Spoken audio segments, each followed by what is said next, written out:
Hello students, let us start the discrete time signals and systems. This is a new chapter. Until now you have the knowledge of continuous time signals and systems and its different transformation methods.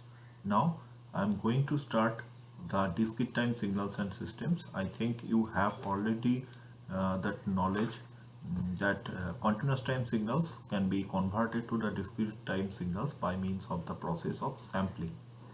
Now, discrete time signals are actually the functions of discrete independent variables. If that independent variable is time, then it is called the discrete time signal. Okay. Now, look at here. Actually, in this case, time is quantized uniformly by using the relation t, which is continuous, equal to small n multiplied by capital T. Capital T is the sampling period and n is any integer starting from 0, 1, 2, 3, 4, minus 1, minus 2, minus 3, etc. That means the sign of n may be anything positive or negative, but it should be always integer. Now, how can you denote the discrete time signals? The continuous time signals can be denoted by xt. Suppose x is the signal and t is the time variable and t is continuous. But for the discrete time signals, it should be denoted by xn, small n. That small n is called the time index, which is actually quantized values of the time axis. Or you can write xnt, capital T is the time period, sampling time period. Now xn, this notation is the more convenient and we shall use this notation in further studies in this particular curriculum. Now, how can you generate the discrete time signals? Method 1 is that by means of any mathematical formula. Suppose you have a discrete signal xn equal to n. That means its values or amplitudes are starting from n equal to 0 up to n equal to capital N minus 1. Capital N may be any integer number. That means its value should be equal to x0 should be equal to 0, x1 should be equal to 1, x2 should be equal to 2 in this way. Okay. That means generate set of numbers and arrange them as a sequence. This is the process. It is one example. Second method, use the recursive relations like this. That means xn equal to, suppose this is an example, n multiplied by n minus 1 divided by 3. For that case, you have to find out different samples by putting n equal to 0, 1, 2, etc. Initial condition is given here, that is x0, the first sample, x0 is equal to 1. That means when n equal to 0, the value of the signal should be equal to 1. So if you want to find out the different samples starting from n equal to 0 up to n equal to capital N, suppose for n equal to 0, it is already given that x0 should be equal to 1. You can write in this form. That means here see that you have a factor 1 by 3. You can write it is as 1 by 3 to the power 0. That is equal to 1. Now for n equal to 1, first sample second sample x1 should be equal to actually x0 divided by 3. Okay, it is the recursive relation. X0 value is already given, which is equal to 1. So you can write 1 by 3 to the power 1. In this way, if you find out for n equal to 2, the third sample x2, that should be equal to previous sample divided by 3 again. So previous sample's value was 1 by 3 to the power 1. So here it will be already another 1 by 3 is present. So 1 by 3 multiplied by 1 by 3, it should be 1 by 3 to the power 2. Okay, in this way you can find small n equal to capital N, that should be equal to 1 by 3 to the power capital N. So the whole signal, this whole signal can be written as xn should be equal to 1 by 3 to the power n. This notation is the method 1's notation. That means now this particular signal is represented as a mathematical formula, but here at the starting point we have represented xn equal to xn minus 1 by 3. That means the present sample was the past sample divided by 3. It was the recursive relation. Okay, from recursive relation you are converting it to any finite mathematical formula by using this way. Okay, for that case obviously the initial condition will be given to you. The method 3 is the simple sampling process. That means the graphical representation of the sampling process. Suppose you have a continuous time or CT signal given as xt. You are sampling this signal by means of a sampling rate of t equal to nt. Just find out the xnt, that means xn equal to xt sampled at, this is the notation of sampled at t equal to nt, and n should be starting from minus infinity up to plus infinity, and these are having all the values of integer values, okay, positive and negative. So if it is the example of the continuous time signal, CT signal, suppose it is one kind of ramp signal, finite duration ramp signal starting from 0 up to capital T. Now you are sampling that signal by means of this capital T should be different. Okay, this capital T can be written as capital T dashed. It is written wrongly here.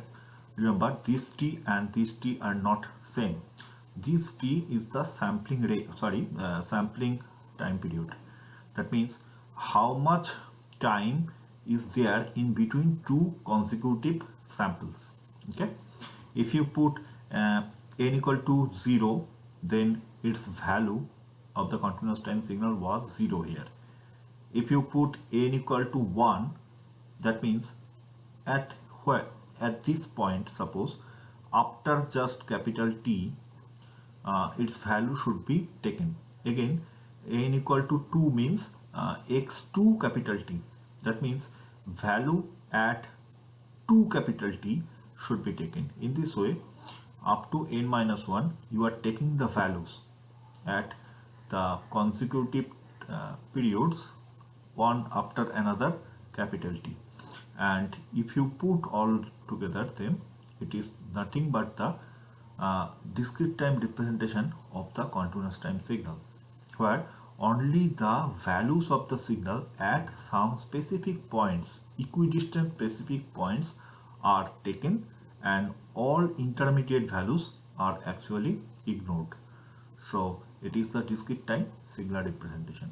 Now, representation of discrete time signals, how can you represent? There are several methods.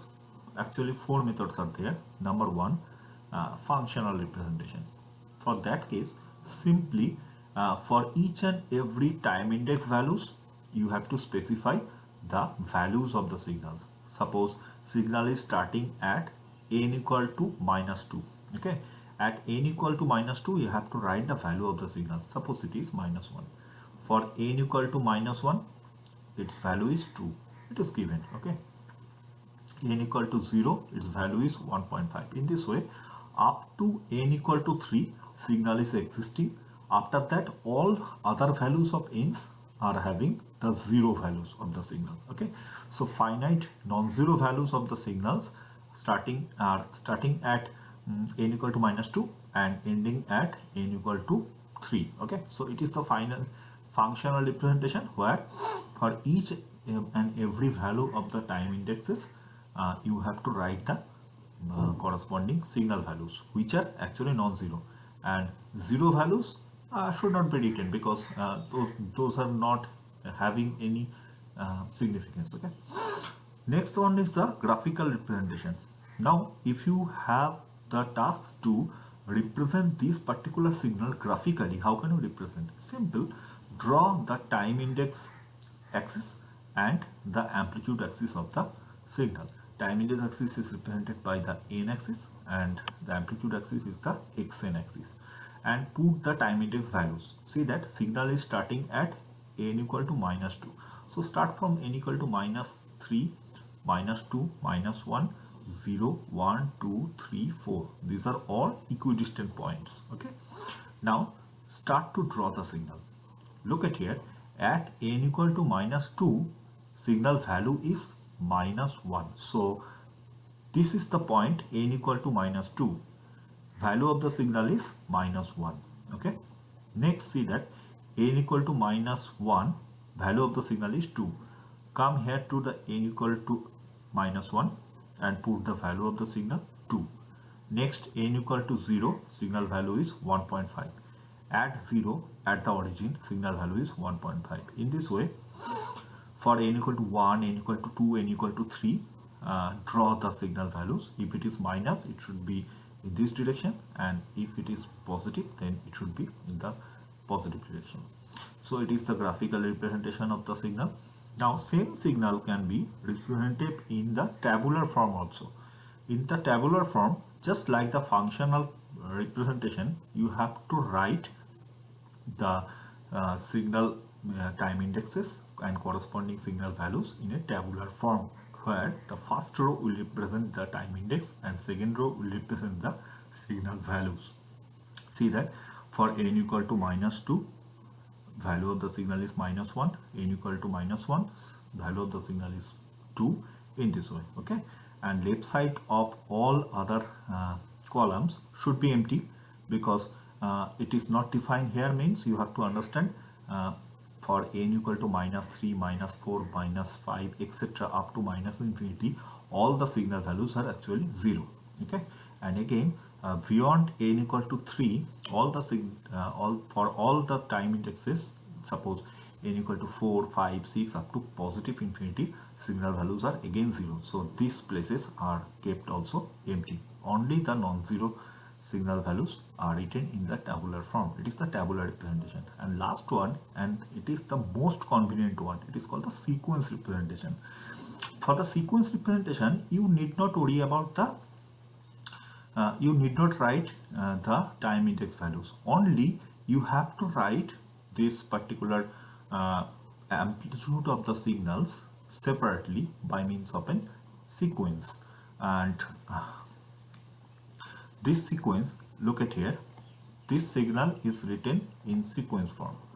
Within the second bracket, write down first amplitude was -1. See that first amplitude -1, next 2, 1.5, -9, -0.9, 1.4, 1.6, and after that all are 0. Okay, so write all those values in within second bracket, and you have to just show which is the position of the origin. Okay, just notify the origin is at where the value of the signal is 1.5.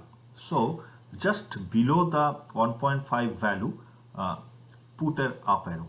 This up arrow is representing the position of the origin. Okay, so if you write this particular sequence, it is that form. This is the sequence form of the DT signal representation. Okay, just you have to notify the position of the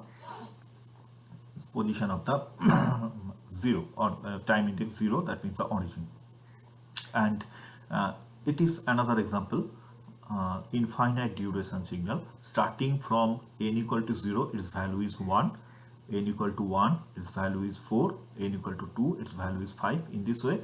But it is running forever. That means for all n equal to 0, 1, 2, 3 up to infinity, it has value. So after the last comma, you have to use the dot signs. Okay, it is representing that signal is going forward forever. Okay, now if you see for any sequence, suppose this sequence is given, but this arrow is not given. That means the position of the origin is not given. For that case, you have to, by default, you have to understand that the signal is starting at here. That means the first element of the sequence is the value of the signal corresponding to n equal to 0. Okay, but for this signal it is not the case. That's why the position of the origin is specified here. But for this signal it is the case. That means, see that the first position of this sequence is given by this up arrow, that means it is the position of the origin. If you don't provide this up arrow, then also the representation is correct, because by default you have to understand the first element is the position of the up arrow. It is the convention, remember. Okay. Now let me give you some examples of the standard DT signals. Okay. You know that from the conception of the continuous time signals and systems,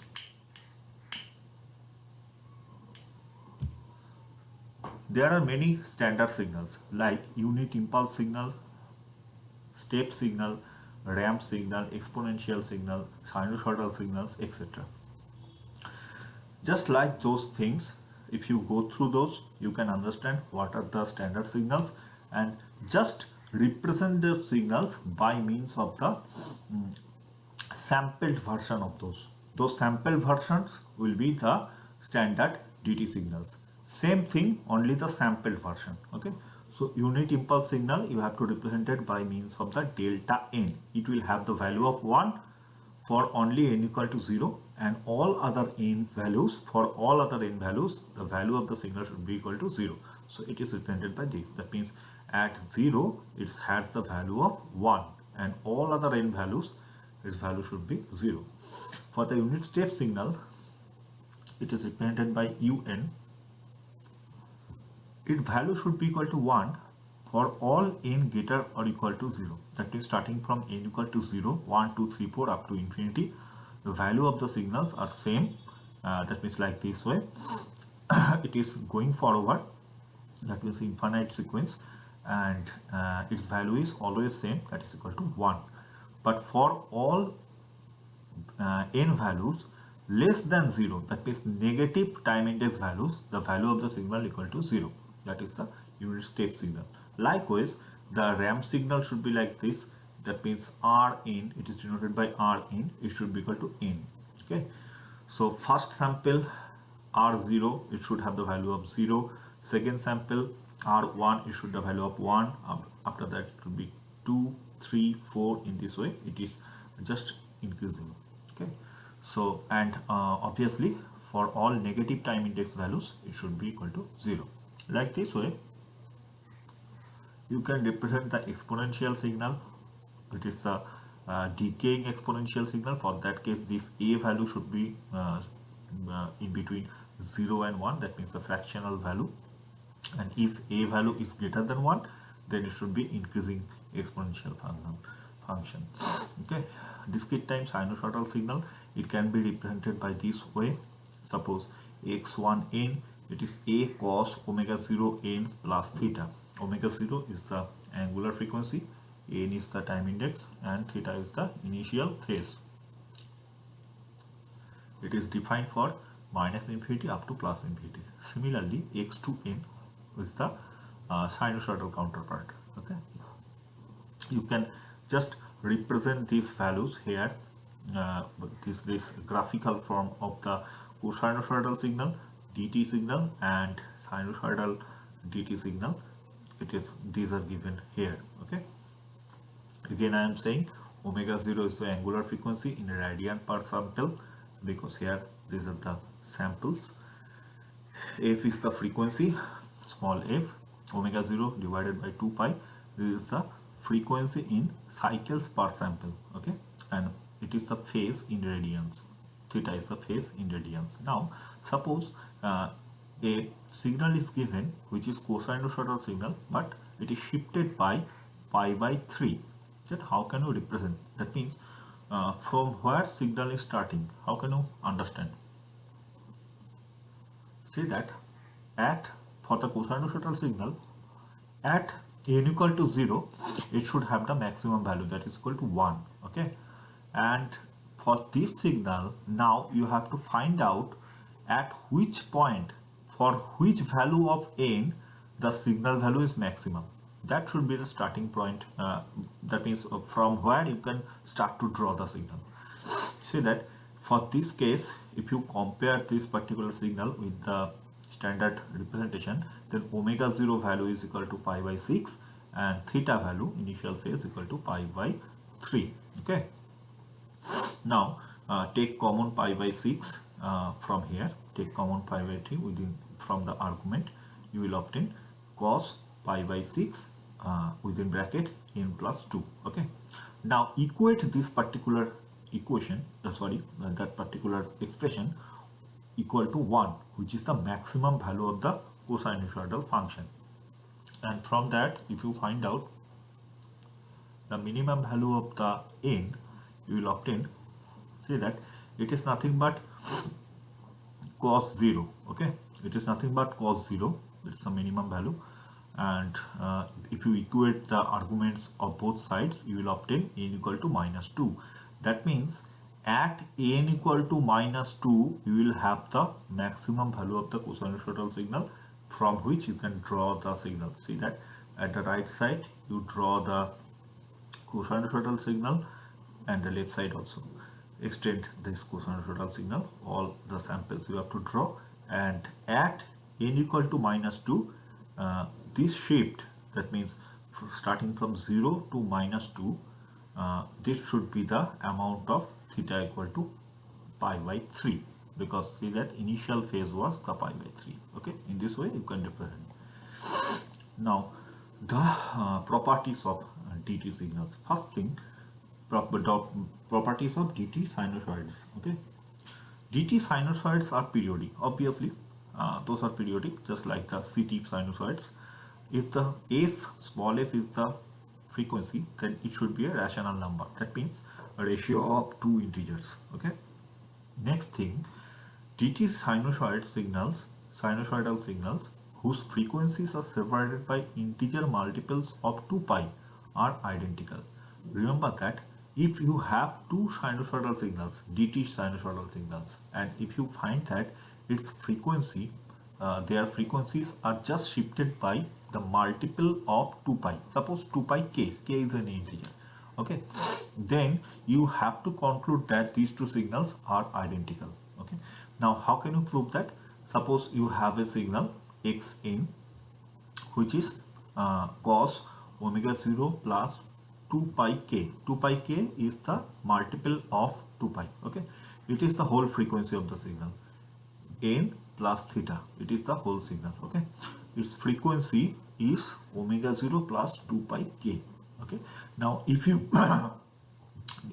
dissolve this, and after that if you separate this particular cosinusoidal term by means of the cos A plus cos B formula, then this term will remain, because cos 2 pi nk is another integer, because n is integer, k is another integer, so multiplication of two integers will be another integer, and you know that the cosinusoidal of 2 pi multiplied by any integer should be equal to 1. Okay, it should be the maximum value of the cosinusoidal signal, but the sine 2 pi multiplied by any integer should be equal to 0, so second term should be vanished. Okay, and it should be 1, so you are obtaining this signal is equal to this signal. Okay, now see that, compare the frequencies. This was the frequency omega 0, this is the frequency omega 0 plus 2 pi k. That means this signal and these signals are frequency separated by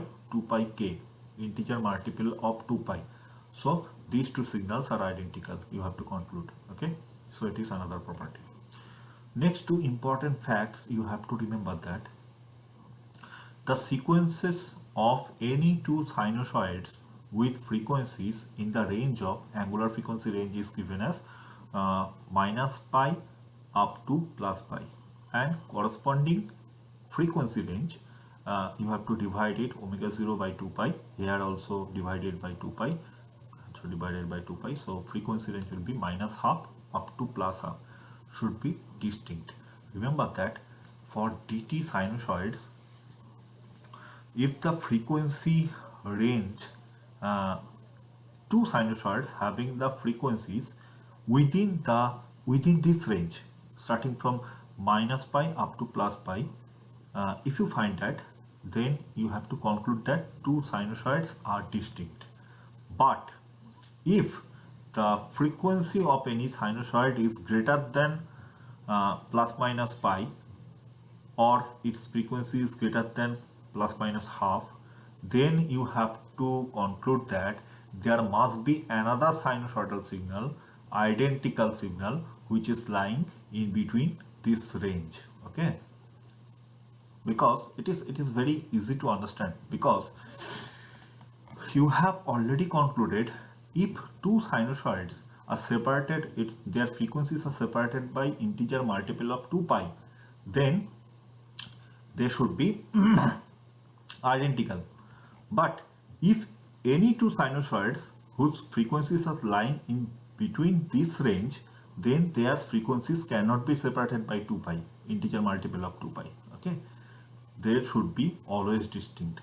But any sinusoid which is falling, whose frequency is falling outside of this range, then if you suppose its frequency is something which is greater than pi, okay, then just subtract 2 pi to its frequency, then the frequency of the new signal will obviously lie within this range.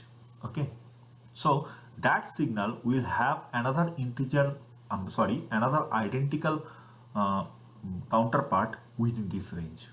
Okay, again you can understand conversely. That means any signal which is having the frequency of something which is less than this minus pi. Okay, frequency, a signal having the frequency less than minus pi. Okay, add 2 pi with the frequency of that signal, obviously the new signal will lie within this range. Okay, so that means that signal should have another identical counterpart within this range, that is given here. Okay, so that means always remember, within this range starting from minus pi up to pi, or frequency range starting from minus half up to plus half, this range, within this range all the frequencies are unique frequencies, but any frequency which is outside of this range should be replicated within this frequency.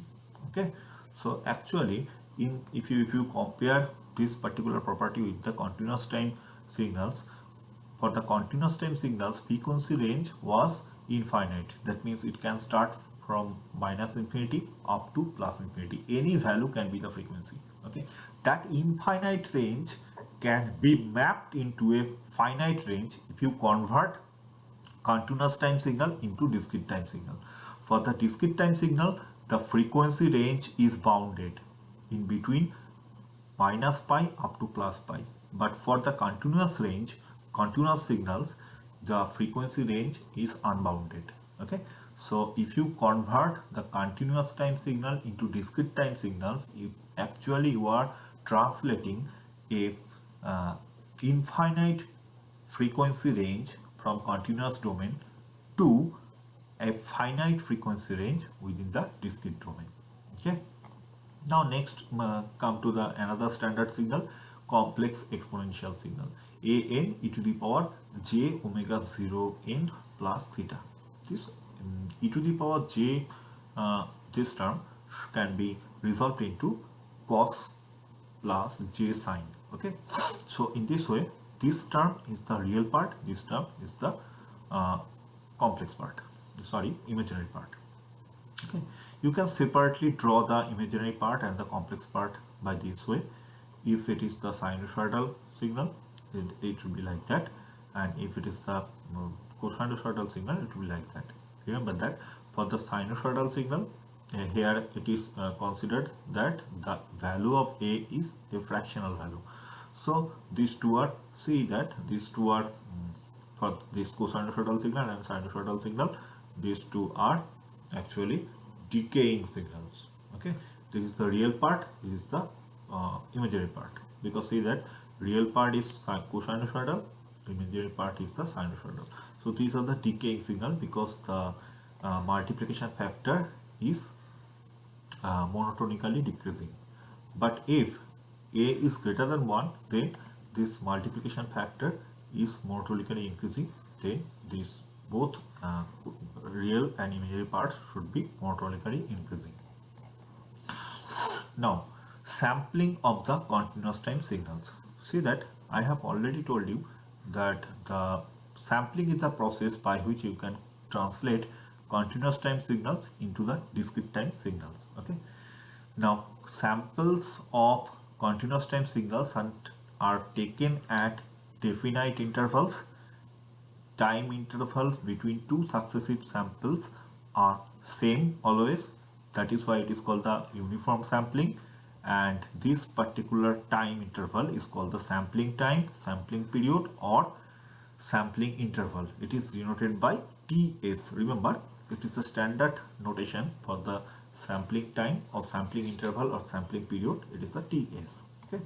Inverse of the sampling period is called the sampling frequency or sampling rate, which is denoted by Fs. That means Fs should be equal to 1 by Ts. Okay. Now you are sampling. That means it is a continuous time signal xct. It is a continuous time signal. If you convert it to the dt signal, then xn should be equal to xct sampled at the points of t equal to nts. Okay, put the t equal to nts here. You will get the discrete time signal, which is the sampled version of the continuous time signal. In place of the ts, you can write 1 by fs also. Okay, and the time intervals, time indexes are starting from minus infinity up to plus infinity. Now, an example: suppose you have one cosinusoidal signal, this one omega 0 t plus theta, and in place of omega 0 t, you can write 2 pi f0 t. F0 is the frequency. Okay. Now, if you sample it, find out the dt signal, dt counterpart, just sampled at the intervals of n ts. Okay, put the values n ts in place of t here, and if you write omega 0 equal to 2 pi f0, and in place of ts you write fs, 1 by fs, you can write in this way. Okay, now this ratio f0 by fs is denoted by capital F0. Okay, this is the frequency of the DT signal. Remember, cycles per sample. Okay, that means for the DT signal, frequency relationship between the frequency of continuous time signal and discrete time signal should be the ratio of the continuous time signal's frequency and the sampling frequency. Okay, remember, it should be capital F0, which is the original signals, continuous time signals frequency, and fs is the sampling frequency, and 2 pi f0 should be the capital omega. It should be capital omega. Okay, capital omega is the angular frequency of the discrete time signal. Now, another important thing: sampling and aliasing. What are those? What is aliasing? See that I have already told you, and you have understood the fact that any two sinusoidal signals with frequencies in the range of this frequency, having the range of minus half to plus half, should be distinct or unique. Okay, two signals whose frequencies are lying within this range should be distinct always. Okay, but a DT signal with the frequency f greater than half or f less than minus half should be identical to other signal which should be which should have the frequency within this range. Okay, which is already discussed.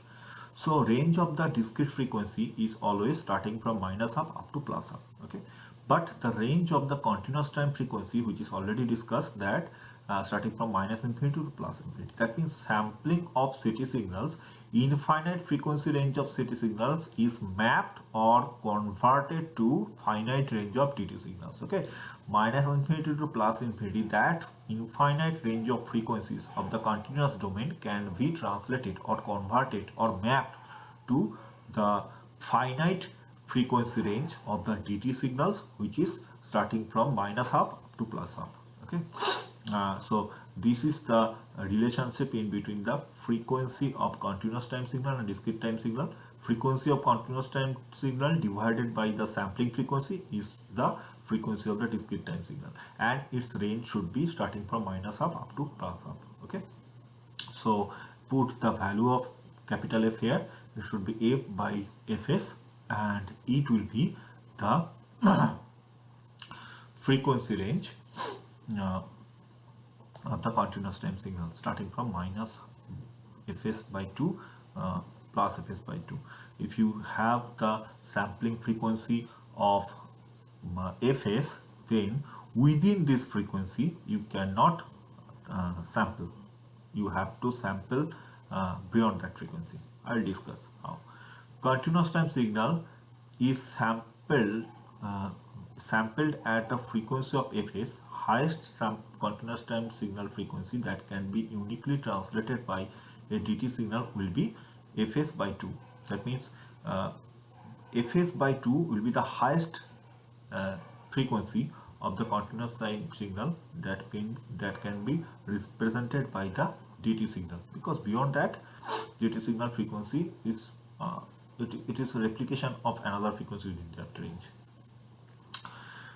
A continuous time signal having the frequency above Fs by 2 will be represented by a signal within the range of this one. Okay, that means any continuous time signal whose frequency is greater than Fs by 2 is another signal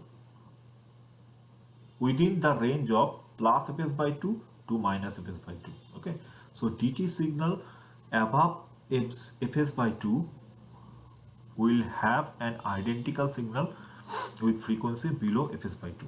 Remember that it is obviously can be very easy to understand because beyond that DT signal's frequency range, any signal will have another unique counterpart within the frequency range of the DT signal.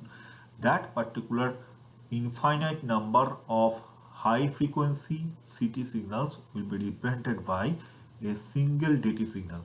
That means starting from Fs by 2 up to infinity, this infinite number of signals can be represented by a single DT signal within the range of Fs by 2 up to minus Fs by 2. Okay, those signals are called the alias. Okay, so those repetitive signals beyond plus minus Fs by 2 within the discrete domain are the alias. Okay, sampling at Fs, the frequencies above Fs by 2 will have alias with the frequencies below Fs by 2. Okay, the point of reflection is the Fs by 2. It is called the folding frequency. Now let us have one example. Suppose a signal x1t is equal to a sine 2 pi f1t, and another signal is a sine 2 pi f2t. Remember that f1t will be an alias of f2 if if x1t is an alias of x2t if the x2t is the sampled at a frequency of fs equal to f1 minus f2. In fact, if the sampling frequency is the integral multiple of the f1 minus f2, then the x2 will be the alias of x1. Remember, this phenomenon of high frequency component getting the identical of low frequency component during the sampling is called the aliasing. Okay, now the maximum CT signal, maximum CT frequency that can be uniquely represented by a DT signal sampled at Fs. Suppose a CT signal is sampled at Fs, which maximum frequency of CT signal can be represented by DT signal? That is the Fs by 2. Beyond that, all will have some identical replica with below the Fs by 2. Okay, so maximum CT signal which can be represented by the DT signal is Fs by 2. Okay, so the Fs should be, that means the sampling rate should be equal to 2 of F max. It is given choice of the sampling frequency. Okay, so in order to avoid sampling, if you want to assure that there will not be any alias within the sampled version of the CT signal. That means within the DT signal there will be no alias. Okay, then you have to sample the continuous time signal with a frequency fs which should be greater or equal to 2 f max. That is called the Nyquist rate. Remember that if the sampling frequency or the fs is lower than this 2 f max, then there will be various alias. That means the f max can be now lower than this, sorry, greater than this fs by 2. Okay, greater than fs by 2 means that that particular frequency will be replicated within the below the fs by 2 again. So in order to avoid that, you have to keep fs should be greater than 2 f max. Okay, that is the Nyquist rate, and it is the it is actually representing the choice of the sampling rate for converting any CT signal into DT signal. A DT signal is obtained by sampling that can be reconstructed to the CT signal only when it is sampled without aliasing. Remember, a DT signal is obtained by sampling the CT signal. It is a well-known fact. But if you want to get back the CT signal from the DT signal, then you have to do the reconstruction or the low pass filtering. But you will unable to get back the CT signal from the DT signal if there are alias. There are some aliasing signals. Okay, so if the sampling is assured by there will be no presence of alias, then only you can get back the CT signal from the DT signal again, or reconstruction is possible. Okay, and this condition is called the Nyquist condition of sampling, and you have to keep the sampling rate greater or equal to 2 f max. F max is the highest frequency of the CT signal. Okay, now the sampling theorem is given by a band limited CT signal. Band limited CT signal means its highest frequency is finite, not infinite. Okay, a band limited CT signal will with highest frequency FM hertz can be uniquely recovered from its samples provided that the sampling rate fs is greater than or equal to 2 fm, which is actually this condition, If the highest frequency is fm, then you have to take the sample with the rate of greater or equal to 2 fm. Okay, samples per second, that is f is greater or equal to, actually equal to is the Nyquist condition, and greater than means sure shot will not have any alias. Okay, 2 fm.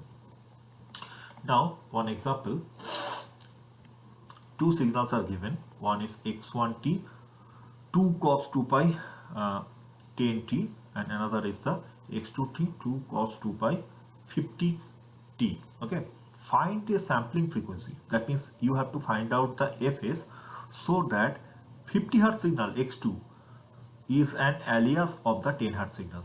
That means you have to find out the fs value for which x2t should be an alias of the x1t. Okay, now let us first find out fs should be equal to the difference between these two, which is already make you understood that the fs should be the difference between the frequencies of two signals. Okay, or the multiple integral multiple of this value. Okay, so see that if fs is taken as 50 minus 10, that is the 40 Hz, and after that find out the DT signals by sampling both of them by using the sampling rate of 50 Hz. So x1n should be should be taken from the continuous time x1t by sampling it with the rate of t equal to n by 10, n by 40. N by 40 means n by fs actually.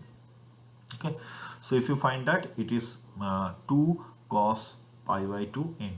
Okay, and again if you do that similar way for the second signal, you will obtain the same signal. Okay, that means see that if you take the samples of these two signals with the sample rate of 50 Hz, difference between these two frequencies, then the second signal will be the alias of the first signal. Both of them will be same. Okay.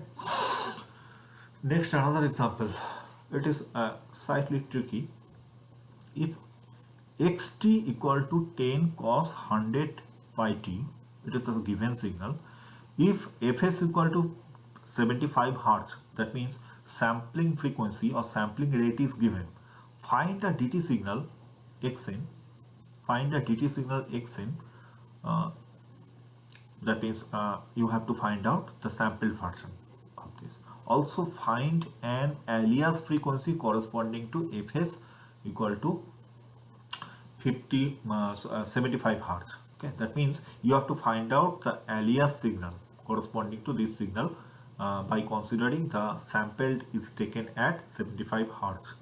So simple. First find out the xn by doing the sample with the rate of 75 Hz. Okay, so put the signal value t equal to here n by 75. Put the value of t here, you will find this one. Okay, so it is nothing but 10 cos 4 pi by 3. Okay, 4 pi by 3 is nothing but the 2 pi minus 2 pi by 3. It is same thing, just writing this one by this way. Okay, so by using the law of trigonometry, you can write this one is nothing but 10 cos 2 pi 1 by 3. Okay, so that means 1 by 3 is the angular frequency of the sampled signal, that means the dt signal. Okay, now take the dt signal 10 cos 2 pi 1 by 3 n. Okay, 1 by 3 is the frequency, not angular frequency, it is the frequency. Okay, again write this in this way. This one is nothing but 2 pi by 3. Okay, and you know that this particular frequency will have another similar frequency if you add it by 2 pi. Okay, so if you add it by 2 pi, you will get this one, and this is nothing but the 4 by 3 by n.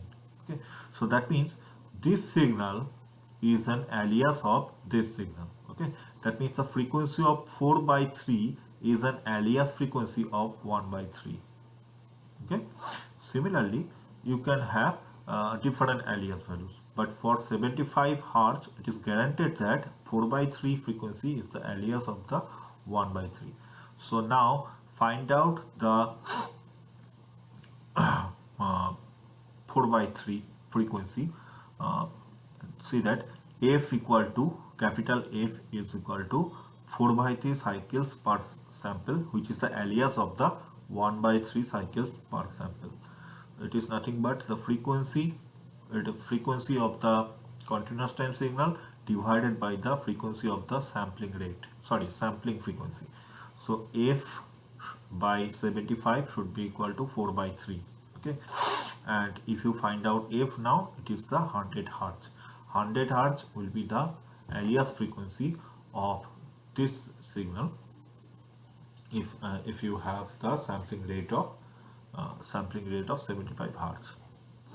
Another example where a composite signal is given, three terms are there. See that 5 cos 50 pi t, 2 sine 200 pi t minus 2 cos 100 pi t.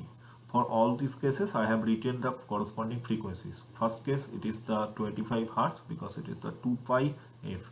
Second case, 100 Hz. Third case, it is 50 Hz. Okay. Determine the minimum sampling frequency and the sample version of this particular composite signal. So minimum sampling frequency is very simple. In order to find out the minimum sampling frequency, you have to just remember the Nyquist rate or the sampling theorem. Okay. For these three, which one is the maximum frequency? 100 Hz. 100 Hz is the maximum frequency. That first one it is 25 Hz, second one 100 Hz, and third one is 50 Hz. So maximum frequency multiplied by 2, it should be the sampling frequency, minimum sampling frequency. According to the sampling theorem, Fs is greater or equal to 2 fm. So in place of the fm, put the 100 hertz. It is the maximum frequency of the CT signal. So Fs mean, that means the minimum sampling frequency will be 200 hertz. Okay, and after that, by using the 200 hertz, sample this signal. For each signal, put the value n by 200 in place of t's. Okay, and after simplifying, you will obtain this expression, which is the sampled version of the signal at the minimum sampling frequency of 200 hertz. Okay, now classification of discrete time signals. It will have the similar classifications as it was for the continuous time signals. Suppose first type of classification is the deterministic and non-deterministic signals. Simple deterministic signals completely specified by mathematical equations like step signals, ramp signals, exponential, sinusoidal signals, which will all have the mathematical representation and constructive representation. So those are the deterministic signals. But non-deterministic signals are those whose characteristics are random in nature. Okay, there is no mathematical expression by which you can represent the signal. Those are all the values of the signals are totally random. Okay, noise signals from the various sources are the examples of the non-deterministic signals. Periodic and aperiodic signal. Periodic signal, a signal xn is periodic with the periodicity of n, capital N is integer. If x n plus capital N is equal to x small n for all n. Okay, it is the similar expression which was used for the continuous time signal, and smallest value of n is called the fundamental period. Okay, aperiodic signal, if this particular expression not holds for any particular signal, then it is the aperiodic signal. Obviously, this expression in general you can write x small n plus k capital N. K is the any integer, n is the fundamental period, should be equal to xn. Okay, for any period which is integral multiple of the fundamental period, you will have the periodicity. Now test the periodicity. Suppose it is your given signal, you have to test the periodicity. Okay, put x n plus n in place of the small n. In place of small n, just put n plus capital N, and after that simplify. Okay, for which value of n, which value of the fundamental period, you will have this one is a periodic signal. Simple. Just find out like this way.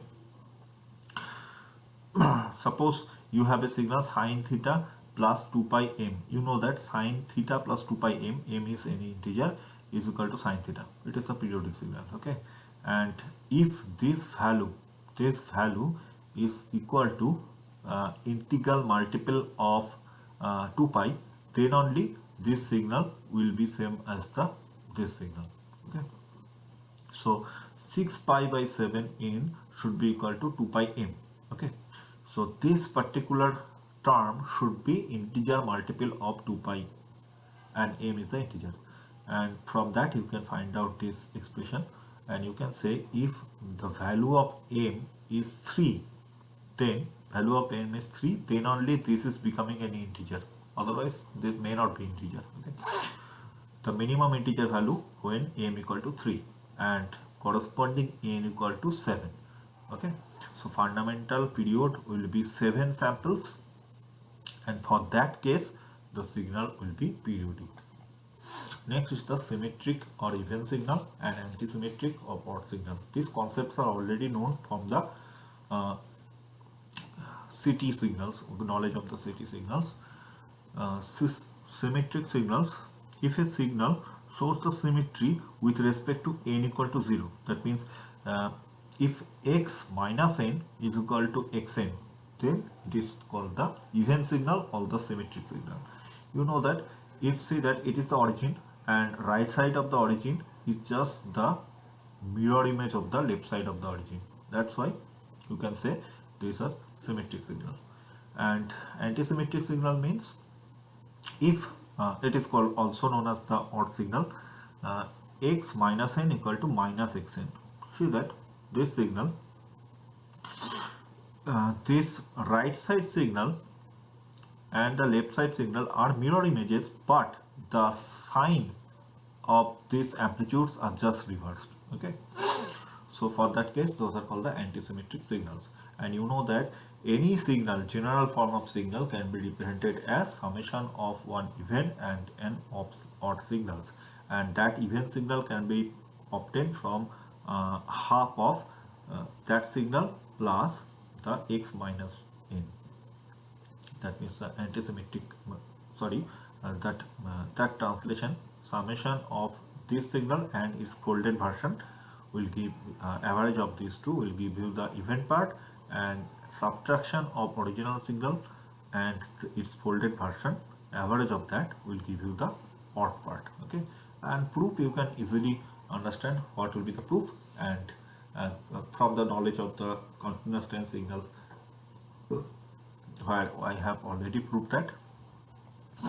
Some examples, you can go through the book of Nagorkani or book of the Proy case of digital signal processing.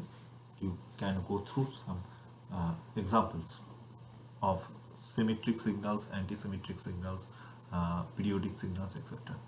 Energy signal and power signal. Energy of a signal is nothing but summation of its all squared sample values. Okay, so see that energy of a signal, if it xn is a signal, take the sample value square, that means the magnitude of the sample square of that, and all of them has to be added. All the samples, squared samples, should be added.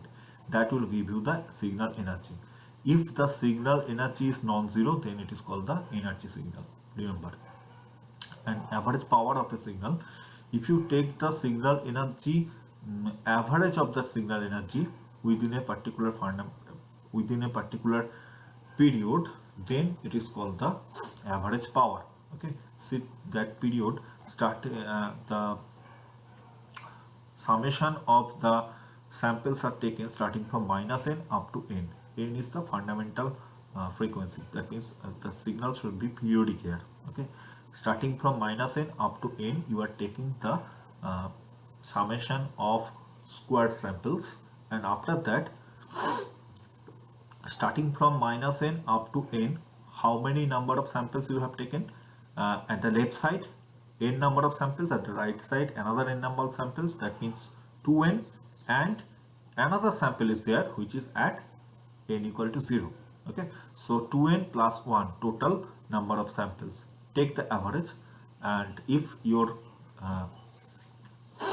fundamental time period is tending to infinity, then this particular value will give you the average power.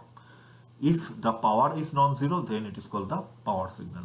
Remember one thing, this is very important to understand. For any energy signal, it should be aperiodic signal. Okay, aperiodic signals are generally energy signals. And see, if the energy is finite, then power should be 0. That means aperiodic signals cannot be power signals. Power value will be always 0. But it may be the energy signals. That means they may be non-zero energy value.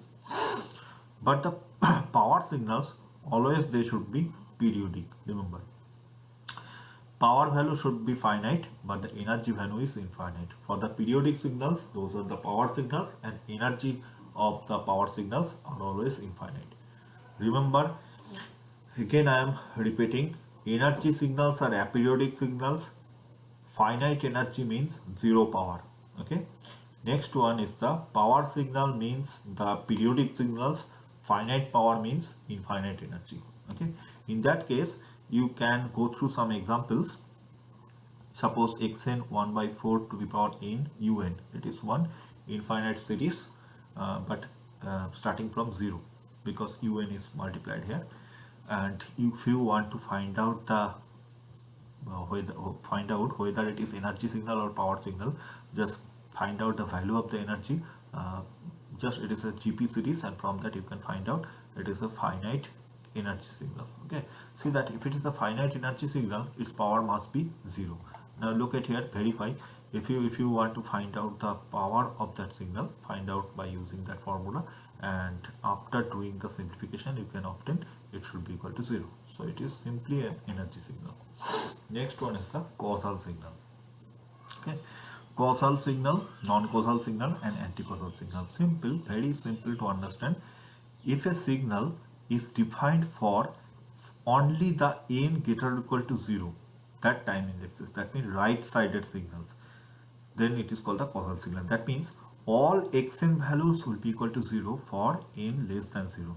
Okay, so those are the causal signal. Non-causal signal means there will be no restriction. That means if a signal is defined for either n less or equal to 0 or n greater than 0, both. Okay, so for that case those are called the non-causal signal. Any general signal is non-causal signal. Anti-causal signal means just reverse of the causal signal. That means if a signal is defined for only n less or equal to 0, but for n greater than 0 signal have the 0 values, then those are called the anti-causal signals. Okay, so now some examples. Suppose this one is the example of the signal. See that its right sided values are only present, n greater or equal to 0 values are present, but the left side values are all zeros. So these are called the causal signals. And next one, this one is another causal signal. This one is anti-causal. See that left side values are present but right side values are 0. Okay, anti-causal signals. This one is non-causal signal because right side left side both values are present here. Okay, next we are going through some mathematical operations on DT signals. Okay, scaling. First, amplitude scaling, very simple. If you multiply the signal by means of any factor a, it may be greater than 1 or less than 1, then it is called the amplitude scaling. If the a value is greater than 1, then it is called amplification. If it is less than 1, then it is called the attenuation. Just like the CT cases, the scaling of the amplitude is also similar. See that I have given one example. It is the example of attenuation. A is equal to 0.1. Multiply all the sample values by 0.1, you will obtain the attenuated signal. Now the time scaling, down sampling and up sampling. Okay, down sampling means if xn is sampled, resampled with the rate of dn, x dn, where d is an integer, then it is called the down sampling. I will show how. And xn, I is another integer. If the sample like this way, n by I, it is called the upsampling. Okay, first let me give you one example of downsampling. Suppose this integer value is 2. Okay, d equal to 2. Your signal is xn equal to a to the power n for n greater or equal. That means it is a causal signal, and a value is a fractional value. That means it is a monotonically decreasing signal. Now find out the signal, downsampled signal, which is y1n, which is equal to x2n. As per this equation, downsampled signal will be x2n, d equal to 2. Okay, find out each sample of y1n. Okay, for a1 n equal to 0, y1 0 should be equal to, from here put n equal to 0, it is x0. What was x0? x0 was a to the power 0. Okay, a to the power 0. For n equal to 1, again find out the second sample of y1 1. If you put n equal to 1 here, it will be x2 here. See that it is x2.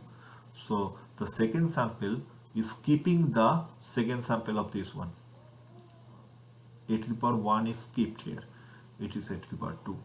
The third sample, n equal to 2, it is skipped the a to the power 3. It is becoming a to the power 4. In this way, in between two samples, one sample is skipped actually. Okay, and as a whole, you can formulate this signal as y1n equal to a to the power 2n for n greater or equal to 0. Okay, so it is the original signal.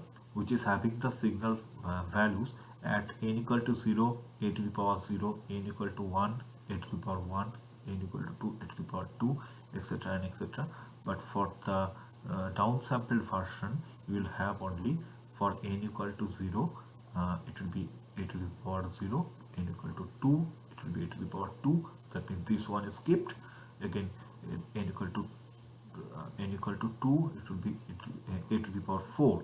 So a to the power 3 is skipped in this way. So number of samples are just reduced to half values. Half number of samples are actually eliminated from here to here. So that's why it is called the downsample. And if you go through the example of upsampling, here y2n, the upsample version should be equal to x n by 2. N by 2 means here I value is equal to 2. Okay, so if you do the similar way, you can understand here extra samples are added in between two samples, consecutive samples of the original signal. Okay, so this one is nothing but the time contraction, but this one is the time expansion. Okay, so go through these examples. I am going to the next one, that is the folding or reflection, that is or the transpose. Okay, in place of the time sampling, time scaling, if you use d value equal to -1, then from original signal you will obtain just the mirror image of the original signal. That is called the folding or reflection or transpose. It is very useful operation in order to find out the convolution operation, as I discussed earlier for the city signals. I will discuss again elaborately for the discrete signals also. Time shifting, another very important property, time advanced or the time delay. Xn, this operation is done by a time delay value or a time advanced value m. Your time delayed or advanced time shifted version is xn minus m. Okay, if m is greater than 0, then it is right shifting or delay. If m is less than 0, then it is left shifting or time advancement. Okay, for example, suppose a functional form of the signal is given. For n equal to 2, value of the signal is 1, n equal to 3, value of the signal is 2, n equal to 4, value of the signal is 3. Okay, so signal is graphically plotted here. For n equal to 2, 3 and 4, the signal values are given. Okay, now find out the time delay. Suppose amount of delay is given as +2. Okay, so if m value is plus, then it is the time delay. New signal is y1n. Okay, it is equal to x n minus 2. Just likewise this way, in place of the m you are putting 2. Okay, now find out the samples. Find out the samples of y1n. Now from which n value you should start. See that you should start for n values for which the original signals samples will start, because see that n equal to 2, sample value is equal to 1. Before that, n equal to 1, there was no sample value, it was 0. Okay, for n equal to 2 here, if you want to have n x2 here, then n value should be equal to 4, at least 4. Okay, so start from here, from n equal to 4. N equal to 4, this sample value will be y14. Put the value of 4 here, x4 minus 2, that means x2. x2 value is equal to 1. Okay, 5, for 5 it should be x3, 2, its value should be 2. For 6 it should be y16, and it is corresponding to x4, which is nothing but the value of 3. Okay, now plot this y1n. For the y1n, what are the non-zero samples? For 4, 5 and 6. 4, 5 and 6. Plot those graphically. You will see that this particular signal is shifted by 2 samples. See that it was started originally at 2 but shifted right side up to 4. Okay. Similarly, you can follow the similar ways in order to find out the time advancement. it will be left shifted by 2 samples. Okay. Delay of the impulse signal, simple, it is the impulse signal at the origin. If you give the delay of this amount, m amount, then the definition will be delta n minus m equal to 1 for n equal to m. All other values of that, it will be 0. So the shifted, right shifted version of the delta function is at n equal to m. Similarly, delayed unit impulse unit step signal can be defined as n minus 1, un minus 1 will be equal to 1 for n greater or equal to m, and for all other values it should be 0. So it will be right shifted. Starting of the step function should be right shifted to m. Similarly, if it is the time advancement, then it should be n plus m. M is positive, okay. It should be left shifted now. It should be left shifted to minus n actually. Addition of two signals. If two signals are there, simple, remember that before addition you have to align the position of the origins. Okay, position of the origins should be aligned and rest of the places should be padded with 0 values, and after that add them sample by sample. If you get a multiplication of two signals, simple multiplication, sample by sample multiplication is required just like this way, but you have to first align the position of the 0 sample, and after that you use the 0 padding as per the requirement and multiply sample by sample. Okay, 0 padding may be required. And the next class I will start the discrete time systems. Until now, thank you.